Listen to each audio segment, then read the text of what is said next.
Yun, what's up? Good morning mga kamekaniko. Ngayong araw may papakita na naman ako sa inyo tungkol sa makina natin, update. Tagal-tagal din tayo hindi nakapag-upload kasi sobrang busy. Busy-busyhan.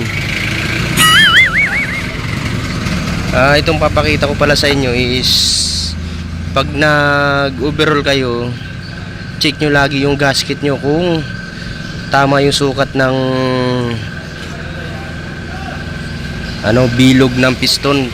Katulad nito, tumatama yung piston sa gasket. Ayan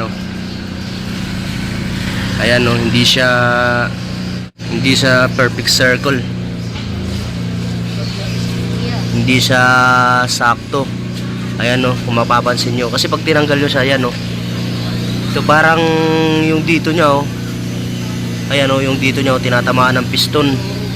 Kaya may tendency na masira din yung nyo yan, piston. Ayan o, makikita nyo, tinatamaan yung gasket. Hindi sukat yung gasket na inilagay. Kaya kailangan siguraduhin bago isalpak. Kaya sabi ko dun sa unang vlog natin, pag naglagay po tayo ng gasket, kailangan eksakto. Hindi katulad nito, tabingi. Hindi perfect yung bilog niya. Ayan o. Oy. Iwan ko lang yung bag ko. Ayun, so ayun, ito pa lang makina natin, galing Palawan pa to. Galing Coron, Palawan. Pinabalik dito sa Maynila para gawa nga ng may problema raw.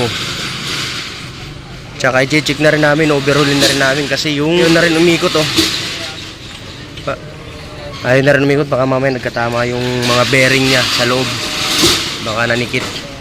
Pero isa na tong nakikita kong dahilan kung bakit nasira. Tumatama yung niya, piston sa gasket. Hindi perfect circle ang pagkakagawa. So ayun lang po. Thank you mga kamekaniko. Subscribe! Sana all!